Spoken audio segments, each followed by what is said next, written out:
Give him a praise today. Hallelujah.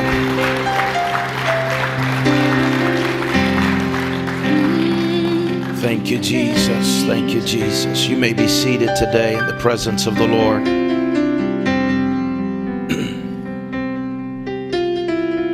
I'll read to you one verse, Acts 19 and verse 20.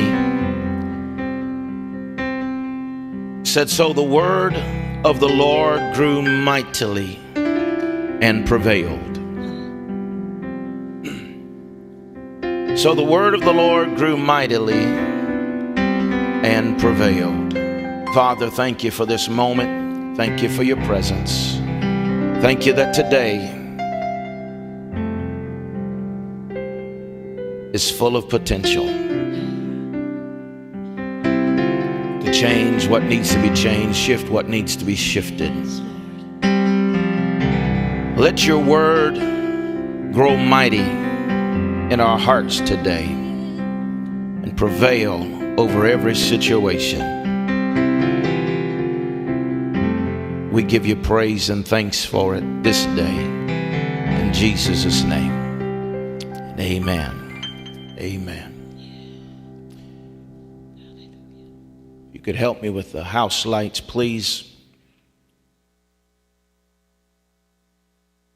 Salvation is very simple in the lives of those who desire to know Christ, to believe, to confess, then you are saved. It's that easy. Religion has added a lot of stuff to it, but Jesus said, believe, confess, and you are saved. In fact, Jesus said it this way. He said, if you call on the name of the Lord, you shall be saved. Amen. It's grace and nothing else. Amen. It's the blood, and the blood is more than enough to cover my sins. Amen. Now we must also understand that the kingdom of God has laws that we operate in. You can be a Christian on your way to heaven and not enjoy the benefits of the kingdom while you're here. It's like taking an all-inclusive trip or a cruise and starving to death in your room. Everything has been paid for. You don't have to do anything. It's already taken care of. But if you don't learn to operate in the system so that that has provided everything for you, then you can starve to death on an all-conclusive trip. That's what it is in the kingdom. The kingdom is present and available to whosoever will, but there are laws that operate in the kingdom. And when you align yourself with those laws, it releases an open heaven over your life. Jesus called it the abundant life. Amen. So when Paul went to Ephesus here in this scripture, it was a metropolitan city. It was a thriving place. And when he went there, there were some powerful things that happened that got the people's attention. It turned their heart toward God.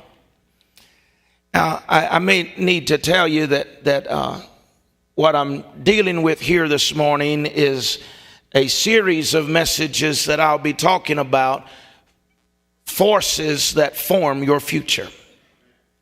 And one of the forces that will form your future is momentum. Amen. And this is what Paul went to Ephesus with. He went to this metropolitan city. It was thriving. It was growing. It had a lot of things going on. But Paul went there and got the people's attention, and they turned their hearts toward God. And Paul did not do this by handing out tracts. Nothing wrong with that. But he didn't go around putting tracts on the toilet. You can laugh, it's all right. I've seen them everywhere. He wasn't an undercover agent, but in fact, he went there with demonstration. He went there with power. Ephesus was captured by Paul operating in the power of the kingdom. Knowing who he was, the first thing he did when he arrived there was cast out a demon spirit. Amen. Now, they noticed something different about Paul. Paul, when he went there, these spirits from hell came and they began to try to make Paul God. But Paul said, I want you to understand, I'm not God. I'm just here to represent God. The Holy Spirit lives in me. Amen. I'm not God, but I'm here to represent him. And when we operate in the name of Jesus, every stronghold has to come down. When we operate in the name of Jesus, the city is arrested by the demonstration of the power of a living God. Amen. The Bible says the word of God grew mightily and it prevailed. One translation says this, that the word of God grew robust. I like that. It grew robust and force. The word of God became so powerful that nothing could withstand it. Hallelujah. Amen. When God shows up in a person's life, when God shows up in a church, it brings and creates a supernatural momentum. Whenever you see the presence of God and the power of God upon a person's life, it creates a supernatural momentum in their life. When you see the anointing of God upon a church, it will produce a supernatural momentum. And when God shows up, he shows up in power. Amen. This is for people today that feel stuck in your life. This is for people today that have concluded, well, whatever will be, will be. That have given up on that there will ever be anything different. Amen. You're stuck in that battle that you went in. You are stuck where that person hurt you. You are stuck where that failure took place. You are stuck where that divorce happened, and you are stuck in that life. You're stuck in a place and you think that you can never get past it. I come today to tell you that life is not a snapshot. It's a motion picture.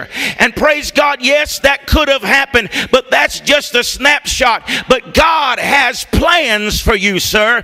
He has plans for you, ma'am. And you've got to get unstuck from where you have been dislodged and you have grown short and you got weary in, and you've got to rise up and say, there is momentum coming my way. There is the power of God is going to release me from this place that I've been stuck, and I'm going to get on with what God has purpose for my life. Amen. This is for people who've been in church so long that you know all the right things to say, but you're not sure there's any life in anything you say. I'm preaching better than you're letting on today. But deep down inside, I believe there is a feeling of a stirring. Deep down inside, we may have been stuck. We may have been going through the motions, but down inside of us, somewhere in our spirit, there is a stirring. There is a holy discontent. There is something that says there's got to be more than this. We sung about it, but do we really believe it? There's got to be more to God than this. There's a churning that is taking place. And I believe that there is an activation that is about to take place in Christ's body. There's something that is about to happen, because you see, Christ's body is alive. It is vibrant. Amen. It is still on the move. But listen to me this morning. This is what we need to understand. The church exists for the world. The church doesn't exist for us to have a religious place to gather. The church exists for a lost and a hurt and a broken and a dying world. Amen. Those who are not here that we must reach. We exist to be a light in darkness. We exist to be a voice in the region and in our community that lets the world know there is hope in Jesus Christ. Amen. The church exists for disciples. If we are not making disciples, then we are not being productive. Amen. And so but the pastors and leadership are here to make disciples. That's our responsibility. And disciples exist to announce Christ in every sphere or every area of life and our world, because I believe today that all of us have a destiny. All of us have a purpose, and that purpose is to announce the kingdom of God, to announce Christ to your co-worker, to announce Christ to the one you go to school with, to announce Christ to the person in Walmart, and let them know the kingdom of God is here, and his reigns, and his name is Jesus. You believe it?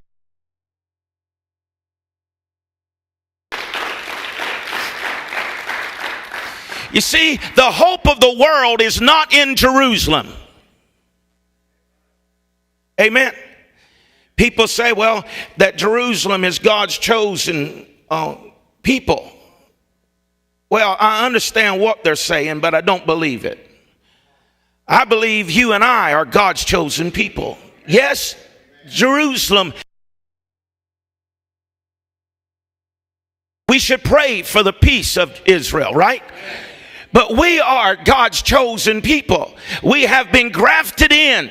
Come on. Through the blood of Jesus Christ. And now we're his special. We're his chosen people. Glory to God. But listen to me. The hope is not in Jerusalem. The hope of the world is sitting in church pews right now and in desperate need of an awakening. In a desperate need of knowing who we are.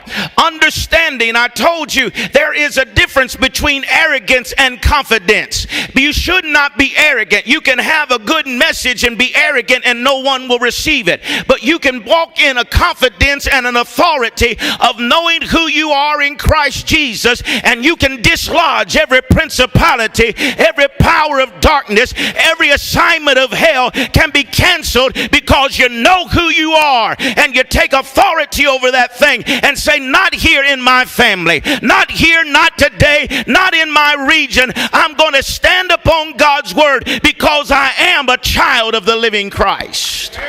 Amen. See, we're not in need of another superstar preacher. We're in need of disciples that sit in the pews to awaken to their power and they awaken to their destiny and demonstrate the power of Christ. Amen. God's power in the world that we live in needs to be demonstrated. Amen. Hallelujah. We need to quit focusing on the White House and start focusing on our own house. Quit looking to the government to do what we're unwilling to do for ourselves. Amen. Because I'm here today to tell you that no government, no system, no politician is going to be able to fix the problem in our nation. The answer is sitting among us today. The answer is here when disciples understand our assignment on life, our destiny on life. And it's not just to come to church and to be in part of some religious system, but it is to go in power. It's to go in authority. Amen. I say to you today that every one of you are under assignment. You are under assignment where you teach. You're under an assignment where you work. That God has given us a window of opportunity that we can no longer sit and have church as usual in America. But we must awaken from our slumber. We must awaken from our apathy and from our sleep and rise up and say that Christianity is more than just arguing with somebody else's religion. But Christianity is about being a disciple disciple, a follower of the Lord Jesus Christ that walks in power, that walks in authority, and says, I will open blind eyes, I will set the captive free, I will demonstrate the authority and the power of Christ because he lives inside of me. See, the Western church has become all about comfort and convenience, and we're consumer driven. How can we make it more comfortable for you? How can we make it more convenient for you? What can we provide for you? And I understand all of that. I understand all of that. But there's something about it that's twisted just a bit. So we got to understand it's not, if it's not convenient for me to come to church, it's all right. Get over it and get to the house of the Lord anyways. It's not that we have allowed ourselves to be sucked into this vacuum where the church is acting just like the world. People choose today what church they go to by what meets what they need. But your Bible says that God places you where he wants you to be. Something different right there. It ain't like going grocery shopping and picking and choosing, but you pray and Holy Spirit leads your steps and puts you in a house so that your gift and your talent can be used in that place to build his kingdom for his glory and his honor. And because of the gifting that you're in the right place at the right time, the other people will be drawn to him and their lives can be changed because you're in the place he called you to be.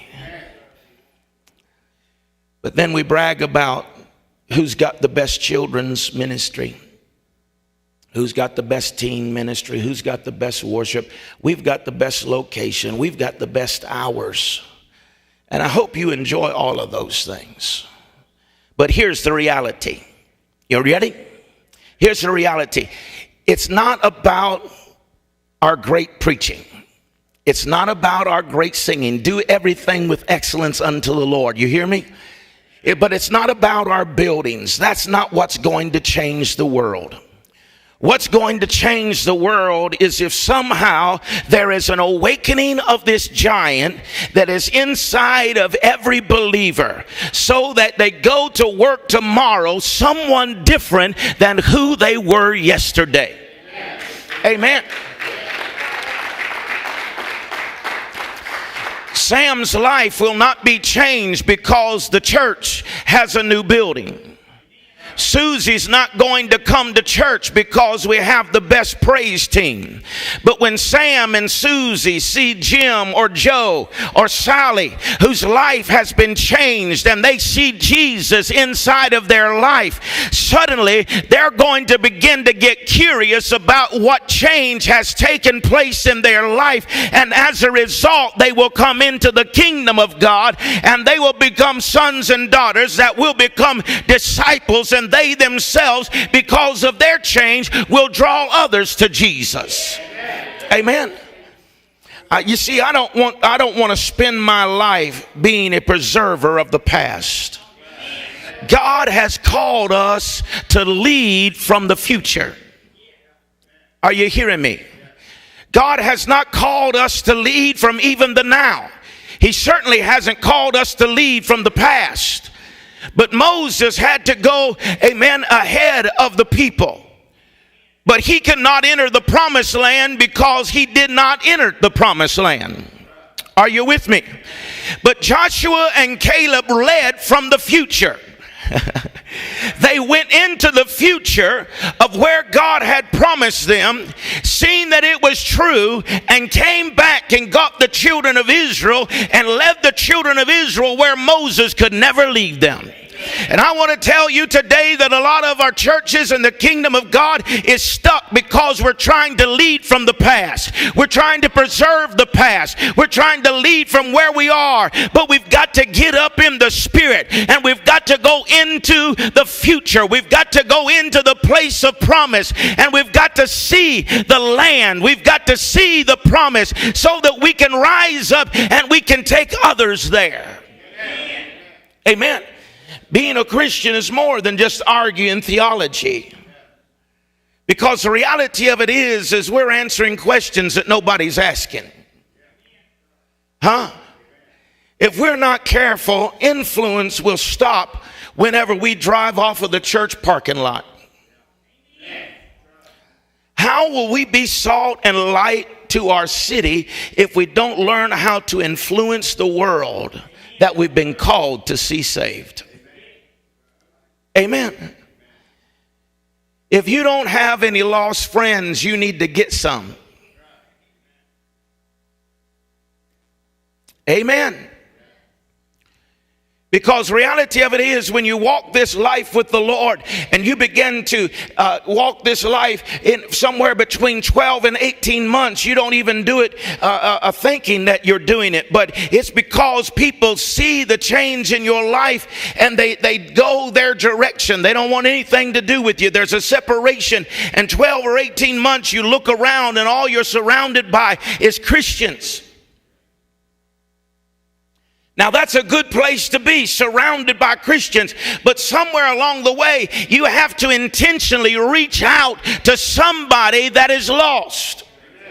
Amen. Get involved with something that you can reach out, do a hobby, do an event, do something that you can be a light in a dark place, because a light is not needed where the house is lit.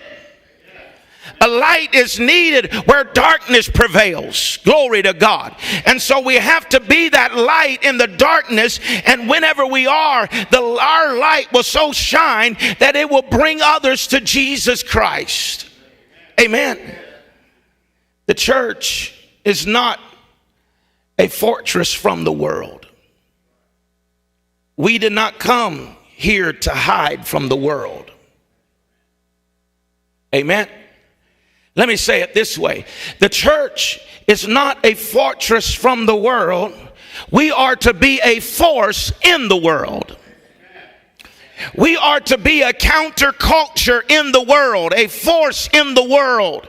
Amen. And Jesus did not teach isolation, but the church has. Amen. Yeah, you got to be careful that they might get on you. Huh? Well, have you ever thought about you getting on them?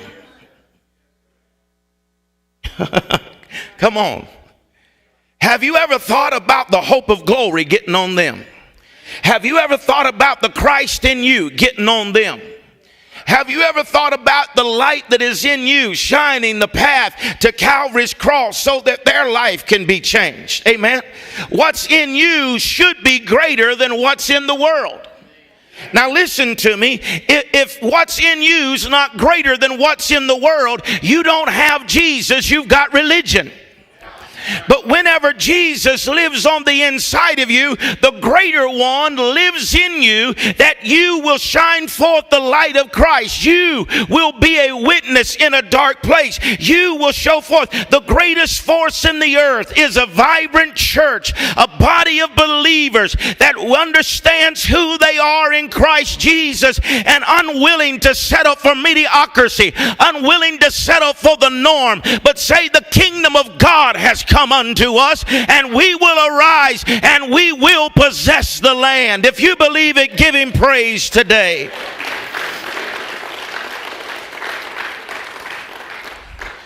God is looking for a church that doesn't just read the Bible but believes it.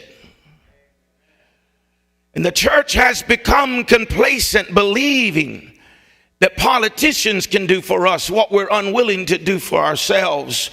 Because we no longer are persecuted, we have become a group of believers with no conviction.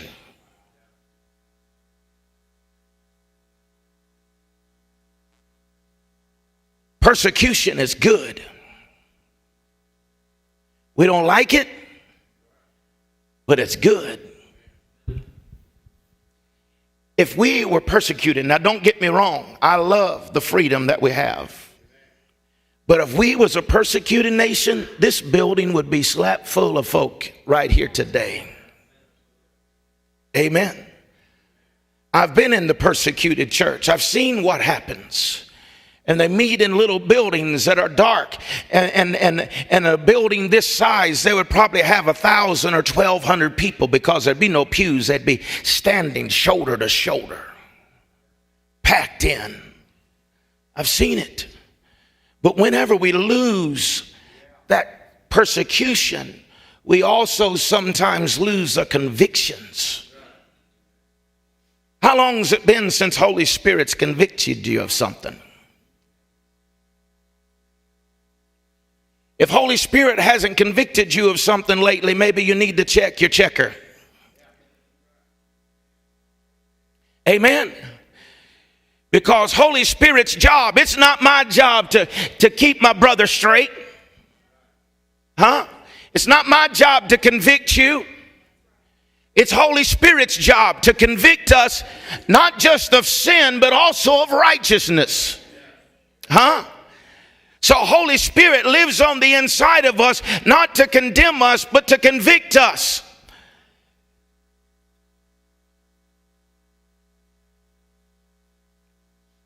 It bothers me whenever the world influences the church more than the church is influencing the world.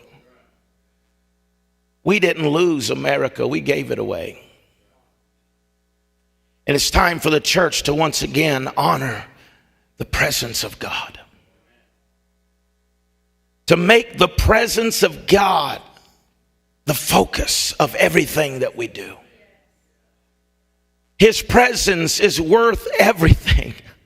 His presence is worth all of our time. His presence is worth the practice. His presence is worth coming early. His presence is worth whatever we have to do. Amen. That's the reason why we do all that we do. It's not just so that we can put on a show. It's so we can prepare for the presence of God.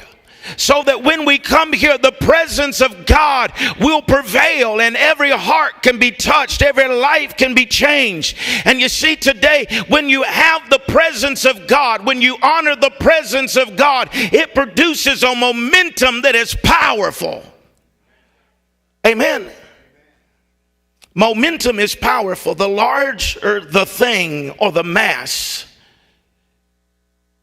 that is put into motion, the greater the impact or the force.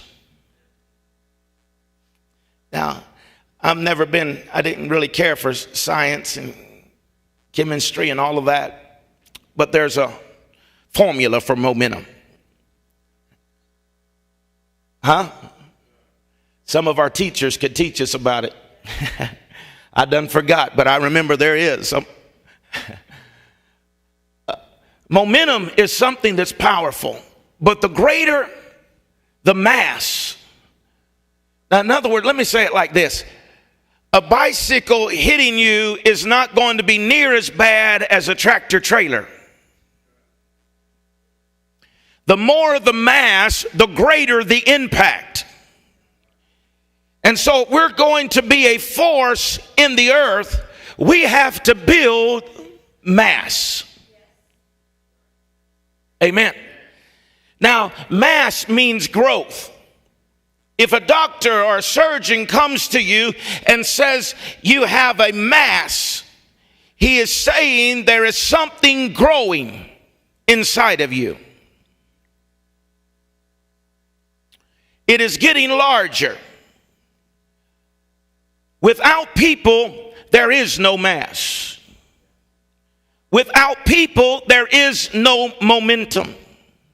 We all agree we want to reach more people until it starts happening.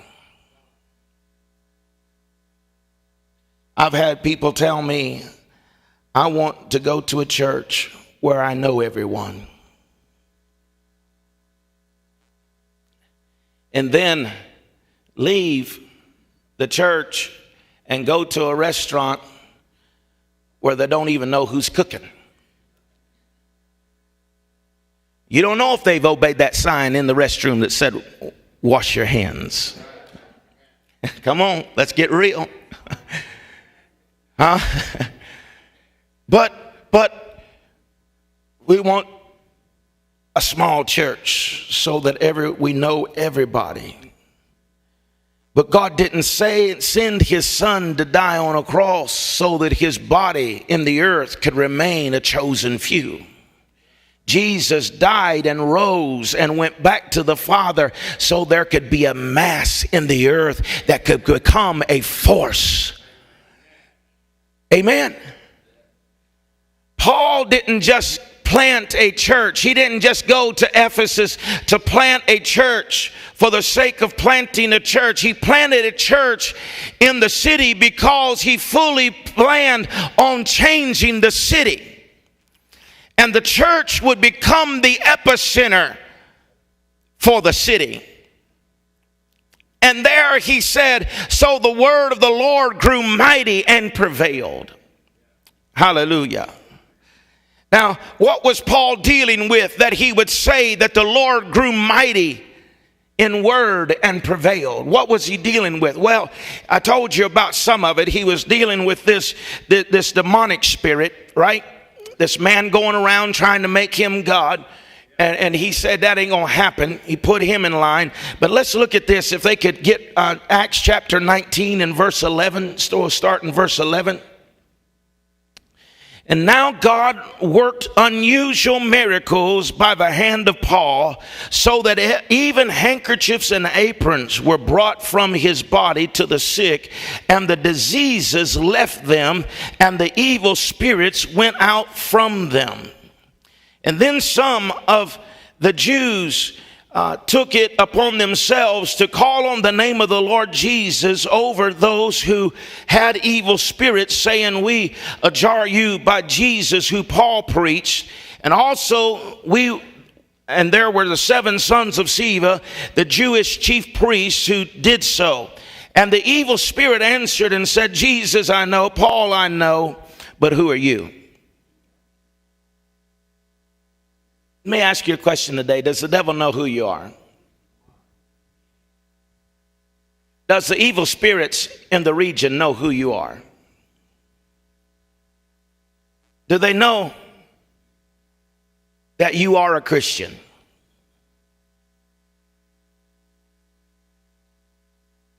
I want to be on that list. I want to be known. Huh?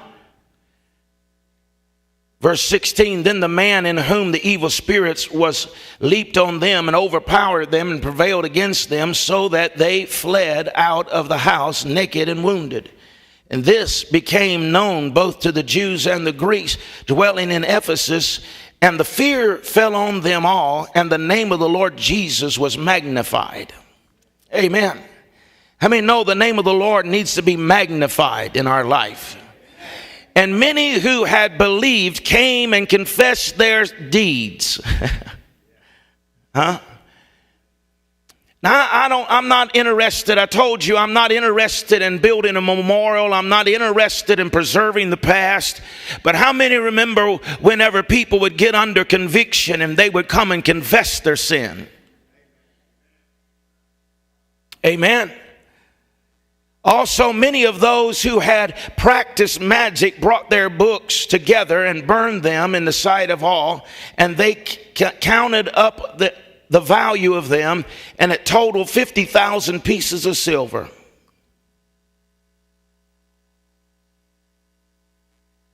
Now, I'm from the old church, you know. I was raised up in church. I was in church 9 months before I was born. And I've been in it ever since. And I've seen some things. I've seen whenever people would bring their addictions and their bondages and lay them on the altar. We don't see that no more. Huh? We want to come to the altar, but then we want to continue in our bondage and our habits. But I tell you, Jesus paid far too great a price for you to stay bound in anything. Amen. In anything.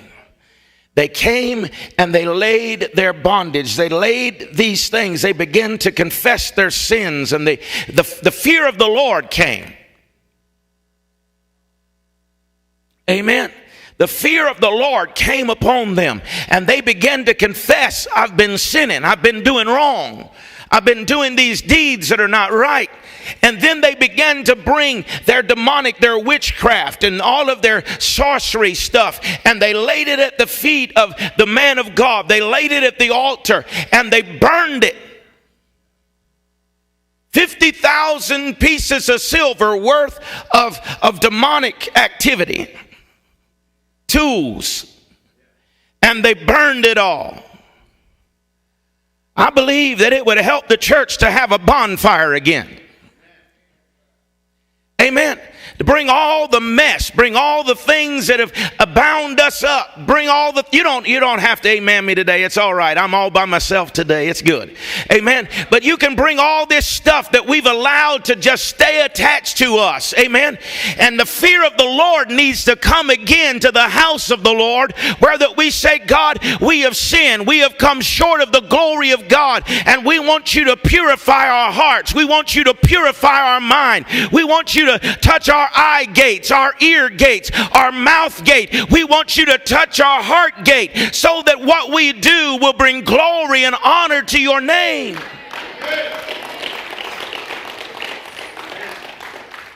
The reason why the church cannot cast the devil out is because you can't cast the devil out when you're bound yourself. It's only whenever you are free that you can set another free. Glory to God. But whenever you are free, whom the Son has set free is free indeed. And when you're free, you can free somebody else. Hallelujah. He said that they came and confessed their sins. They brought their books together. They burned them all. It was worth 50,000 pieces of silver. And that's when the Bible said, so the word of the Lord grew mighty and prevailed. Hallelujah. Said hallelujah. This is what the church is supposed to look like. This is the New Testament church. And this is the great commission of his church. Let's look at Mark chapter 16 and verse 15, start in verse 14. Are you all right today? I'm talking about momentum. Whenever God comes in his power and in his authority, it creates a spiritual momentum that nothing can stop. Amen. Verse 14, later he appeared to the 11 as they sat at the table, and he rebuked their unbelief and hardness of heart, because they did not believe those who had seen him after he had risen. Hallelujah. I could preach about 15 minutes right there. Because there's never been an hour whenever there's been so much unbelief among the believers. Do you really believe that when you call on the name of the Lord, you're saved? Do you really believe his word that he will heal the sick, that he will set the, do you really believe the word of the Lord? Amen.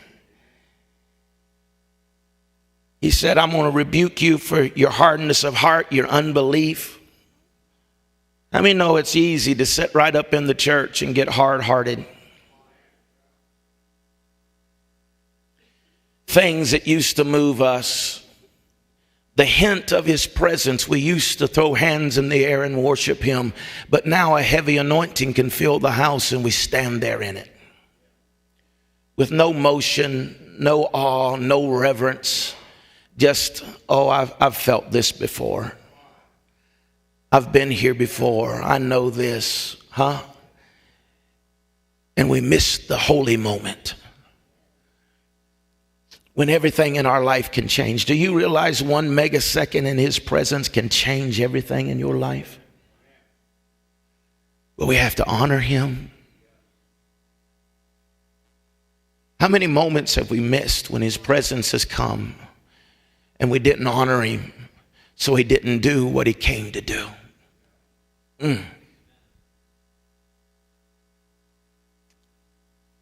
I want to be sensitive to his spirit. I don't want to have him come in a fire or a wind. I want to hear a still small voice that when he whispers, I'm attentive to what he has to say. God, help me not to be hard-hearted. Help me not to be an unbeliever amongst the believers. Hallelujah. Verse 15, and he said to them, go into all the world and preach the gospel to every creature. And he who believes is baptized will be saved, and he who does not believe will be condemned. Right? He did not say, go to the church and preach the gospel. He didn't say, go to the Holy Convention and preach the gospel. He said, go to the world and preach the gospel. And when we preach the gospel, they're saved and they come to be baptized. Verse 17, and these signs will follow them who believe. Are you a believer? Are you a follower? It didn't say, and these signs shall follow the preacher. These signs will follow the holy potentate. No. These signs shall follow you if you believe. Now that word believe there is powerful because it means that you're not just thinking about it. You're not just talking about it, but you really believe this word. You believe in Christ. And he said, if you believe in Christ, you believe this word, then in my name, he gives us authority to use his name. Hallelujah. Praise God. And when we use that name, that authority that is in his name, the name El Elyon, the Most High God. When we use that authority, now you can't use the authority of the name if you don't know the person with the name. But when you know Jesus, you can take that authority of his name. Because if you don't know him, then you'll be like the sons of Sceva and you'll run back to your house naked and ashamed. But whenever you know who you're talking about, you know that he came, praise God, in a Virgin Mary. You know that he came and he walked among men and he knew every sorrow. He knew every temptation, yet without sin. You know the one that walked up Golgotha's hill and hung between heaven and earth for those many dark hours. And then they put him in a borrowed tomb. But 3 days later, he got up out of that grave victorious over death, hell, and the grave. When you know the person Jesus, you can use his name. And when you use his name, every principality, every power of darkness, every demonic spirit will have to bow to the name of Jesus. Amen. These signs will follow them that believe. Now I hear somebody saying, I just don't believe in demonic spirits. Well, good for you. Live in that fantasy world and they'll tear you up. Amen. What is this that gets on people? I mentioned it the other day. What is this that gets on people that you hear them interview them and they have murdered somebody? They've just done cold-blooded, awful things that are even unspeakable. And they've interviewed their neighbor or one of their family members and they said, that's not the person I know. There's a devil loose. There's a demonic spirit, amen, that's being entertained and if not controlling. We don't want to talk about it, but it's the reason and listen to me, don't go out of here saying something I didn't say, but listen to me clearly. That's a lot of that is a reason for a lot of sickness. It's a reason for a lot of people being in the mental ward. Not everybody, not every sickness, but there is a lot of it. And we have not, and you've got to discern between what is natural and what is spirit. Because if somebody is, and I don't want to go in real deep, but if somebody is messed up in their mind or struggling in their mind, then you don't need to cast any devil out. You need to speak life to that situation, bring healing to that situation. But there's a lot of folks that are tormented by evil spirits that we just say, oh, they're a bad person. No, they need to be set free.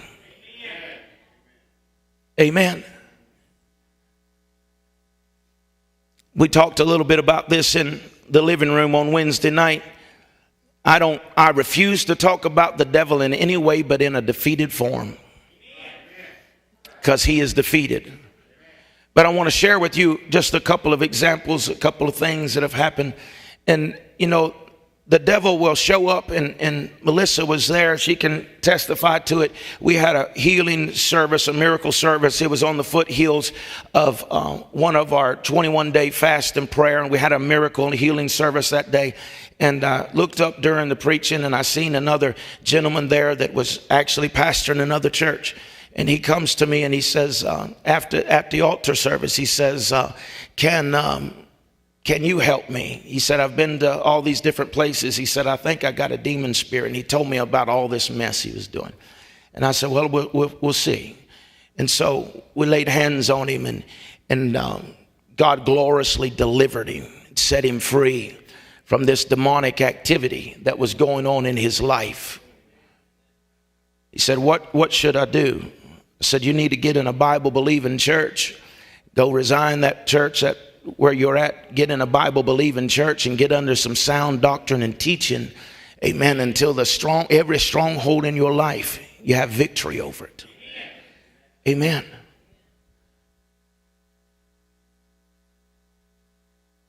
We have the power over the enemy. So we have the power over the enemy.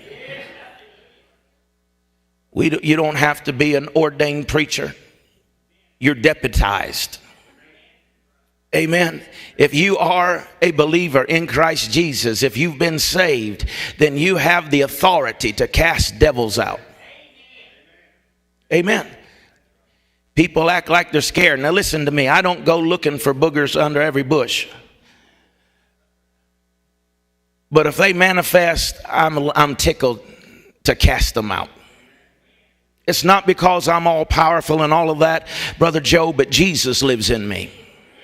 He lives in you. And you have authority over that thing, and you can cast it out, bind it up, and say you're not going to stay here anymore. Amen. Amen. I don't know, Melissa, that little boy there in South America, maybe 6, 7 years old. They said he never spoke a word in his life. On Sunday morning, he was frustrated, tormented. That was one of those times whenever I had to discern, is there a mental issue here, or is it a demonic spirit? And on Sunday morning, I went and laid hands on him. I said, in the name of Jesus, I command you to come out. And in perfect English, he looked back at me and he said, I'm not coming out. Never said nothing in his life, and we're in a Spanish-speaking country, and he speaks to me in English. I laughed. I said, I'll be back. Amen. Prayed for the rest of them, right, Melissa? We prayed for the rest of the folks. God did glorious things that day. But I come back to that little boy, and I said, you done messed up, Jack. Because you've manifested yourself, and today you're coming up out of this little boy's life, and God gloriously set him free. A smile came on his face. He was rejoicing. Glory to God. What am I telling you? You don't have to be scared of the devil. The devil is scared of you. And he knows the reason why he said that to me is because he's a liar. Amen. And because of the power of God that lives on the inside of us, we can rise up and we can say, look, you aren't going to torment. You're not going to live this way any longer. But Jesus has come today to set you free. Amen. Whenever the disciples of Christ rise up and have a spiritual experience with a risen Christ, it's going to bring a supernatural momentum where that we're going to do exactly what the Great Commission said. We're going to cast out demons. We're going to speak with new tongues. We're going to take up serpents. They're not going to hurt us. If we drink any deadly thing, it's not going to harm us. We're going to lay hands on the sick. And they shall recover. Glory to God. Amen. That's not what I said. That's what the Word of God said. That is our assignment in the earth. That's the reason we're still here. Amen. It's the reason why. Because it's a force. Amen. It's a force that is going to shape our future. And we have to have the force of the Holy Spirit so that this world can see the love of Jesus Christ. So that another generation will know. I was fortunate to sit on the front row and see blind eyes open, deaf ears unstopped. I seen the lame leap for joy. I was raised in the fire, and I can't settle for the smoke. I can't settle for what has been. I've got to see the miracle working power of a living Christ. Amen. I refuse to pastor a church where another generation does not see the miraculous, where another generation does not see the power of a living God. We need to rise up, take our place, and rise up with momentum and say it's not by might nor by power. We're not just here to have church. We're here to take the city. We're here to take the region and say the kingdom of God has come unto you. Hallelujah. You believe it? Give him praise today.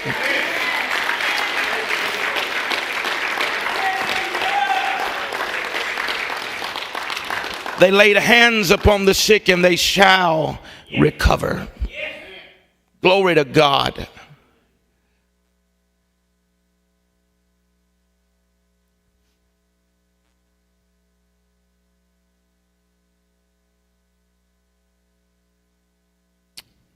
Trying to figure out how to say this so you can hear it. But the reason why that we don't see healing today, miracles today, is because of our unbelief.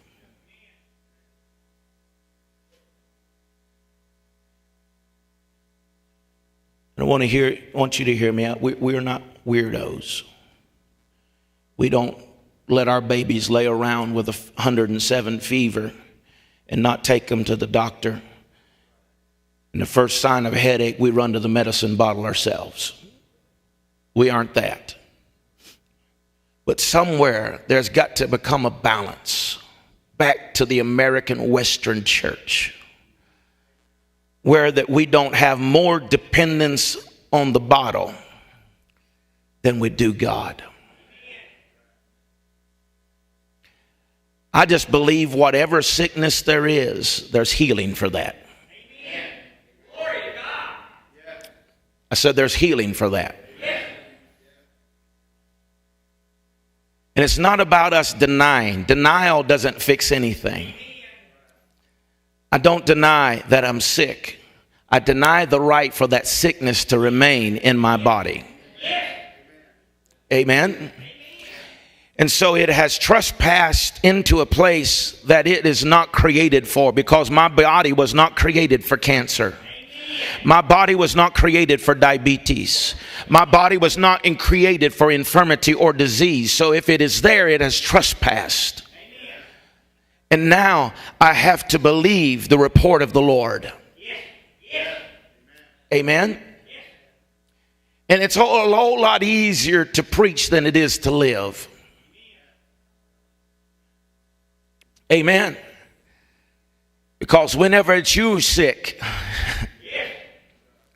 I'm just being real. But whenever that comes, we've got to believe God. To where the unbelief, why do you say we have unbelief? Because we believe more in the report of the doctor than we do the report of the Lord. Now, the report of the doctor is reality, but the report of the Lord is truth. And the reality may be that there's sickness in your body, But the truth is, by his stripes, you've already been healed. Amen. The reality of it is you're suffering in your body. But the truth of it is that he has supplied all of your needs according to his riches in glory by Christ Jesus our Lord. I'm not against anybody. I'm not against any church doing it anyway, whatever works, as long as they're really getting saved and getting in the kingdom. Because God didn't die for us to stay small. He died so there would be a mass in the earth that would become a force that would hit every city and every region of the world with the gospel of the kingdom that would set the captive free. And I want to be a part of that mass. I want to be a part of that force. And whenever the opportunity arises, set the captive free. When the opportunity arises, lay hands on the sick and recover. So today, I don't know what your need may be. Melissa, if you'll come, that'll help me stop. So I've just got a whole lot to say today. I don't know what your need may be. I don't know what your situation may be. You may be here today and you've known Christ and you've drawn cold and different in that relationship with him. And you just need to recommit your life to Christ today. Maybe you're here and there's habits or there's things in your life. You love the Lord with your whole heart, but there's things separating you from going further with him. And you would want to come and just symbolically lay those things down at the feet of Jesus and say, I surrender all. I surrender everything. Maybe you're here today and you have sickness in your body. I pray today for a demonstration of his power. Pray today that God would show himself strong in people's lives so that when you leave different than you came. You're here this morning and you need his touch. You need him to heal you or minister to you in any way. As we stand this morning and Melissa sings, I want to invite you to come and we want to pray the prayer of faith and believe God for you to be made whole today.